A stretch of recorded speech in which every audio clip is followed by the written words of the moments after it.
name's Lexi Richards, Lexy, and then Richards is pretty easy to spell. Okay. All right. So explain a normal day for you being a student athlete. All right. Well, on Thursdays I get up at about 4:30, and we have 5:30 a.m. lifts until 6:30, and then I usually come back, shower, and then I'll lay down for a little bit. But then I have 3 classes, 8 a.m. till 1:10. So it's pretty rough, but I get through it. How do you balance being a student athlete? I definitely get my work done early as soon as I get it, because then that way I don't procrastinate and wait till the end. But every now and then it still happens. Do you think being a student athlete has helped you in your academics with balancing it? I think it has, because it's kind of forced me to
All right, so can you introduce yourself for me? My name is Coleman Trammell. I'm a freshman here, I'm 19 years old. I'm studying business administration, and that's just... So what's your sport? What'd you play? In high school, I played basketball all 4 years, 3 years on varsity, 1 year on JV. So your senior year of high school, you won a state championship. Can you take me through how that felt? It was probably the most surreal feeling in my life. I'll never forget it. I'll never forget how much fun it was, how much time and effort we put into preparing for the game, and it's probably the best feeling in my life. So do you think finishing your high school basketball career on top made you kind of lose your desire to play in college a little bit because you were already on top? It definitely made me want to play more, but I had to cut it just because I wanted to cut it from having fun. Basketball was a lot of fun for me, but I had to cut it from having fun to handling my business in school. And so what do you miss most about playing basketball and being on a team and stuff? I miss the support from my family and my friends, and having that atmosphere every single game. It was a real thrill, and I had a lot of fun. So if the coach at Queens came up to you right now and the only thing that would change about your life is that you just had to play basketball, would you do it? I definitely would try and see how it goes. If you offer me. So can you introduce yourself for me? I'm Trevor Riccio. I'm 19 years old. I'm from Orlando, Florida, and I play here for Queens. So when did you know you wanted to play college sports? Ever since I was little. I've been playing since I was 5, and it's always been a dream of mine to play college sports, no matter what level. I just wanted to make my parents proud, get myself to college. So there's a lot of transition and a lot of new things here in college, especially in athletics. What is the hardest part about college sports for you?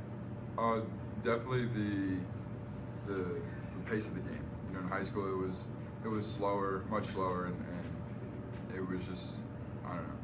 And then in college it's so upbeat and it's so much faster, and my legs just, you know, are getting used to it. But by the time I'm a senior, it'll definitely be, you know, well worth it. And I'll be. So I remember hearing a lot about boot camp. Can you take me through a day of boot camp? Yeah, boot camp was probably the hardest part so far. We had to wake up, you know, 4 o'clock every morning, just be ready to go by 5 o'clock, and just be ready to run. The drills were insane. Coach was pushing us as hard as he could just to get ready for the season, and it was definitely well worth it because we're doing well right now. So how did you have to adjust your sleep schedule a lot to cope with that? Oh yeah, I was used to going to bed at 11 o'clock to 12 before boot camp, and then now I'm going to bed at 9 o'clock, 10 o'clock. Trying to get as much rest as I can to wake up at 4 o'clock. It was just so hard to get used to. So are there times where you second guess playing in college? All the time, especially in boot camp. It makes you want to just quit basketball, especially with all the running that you do and the way the coach pushes you hard. Woo! Okay, so what's your favorite thing about being a strength coach? My favorite thing about being a strength coach is being here to help student athletes develop over 4 years, both physically and and mentally in their attitudes and athletic abilities. What do you expect from your student athletes? The biggest thing I expect from my student athletes is always to come in with their positive attitude and always want to get better every day. It doesn't matter where you come in. What matters most to me is where you leave in the next 4 years, because we're going to work really hard every day, and as long as point B, your graduation, is better than your point A, then I think that you succeeded no matter what happened over your 4 years. Perfect. Hi, my name is AJ Curtis. I go to Queens University of Charlotte in North Carolina, and I'm a Division II lacrosse player. The premise of our video was to first compare and contrast other athletes' experiences thus far at our university, see what they were going through and if that was similar to ours or different, and get some other ideas from the strength and conditioning coach and even someone who won a high school championship and then didn't play in college. And then also it was to give those prospective high school athletes who want to play in college and want to play at the next level in any division and show them it's not that glamorized style that you see on TV with mostly college football. It's not every day you wake up and someone's screaming your name and cheering for you and hoping that you win. No, it's waking up at 4 o'clock, 5 o'clock, 6 in the morning and not wanting to get up and pushing yourself and motivating yourself to go to that workout and give it all you have, or that practice, or go into that class. And after those workouts, go into your classes and doing the right thing and doing your work and staying up late, getting your stuff done, and being held accountable. As a student athlete, you are held at such a higher standard because all eyes are always on you. So when you screw up, or if you screw up, everybody knows. They know your name, they know your face. So you have to have a different level of how you carry yourself in order to be successful. And we hope you enjoyed our video, and as always, go Royals.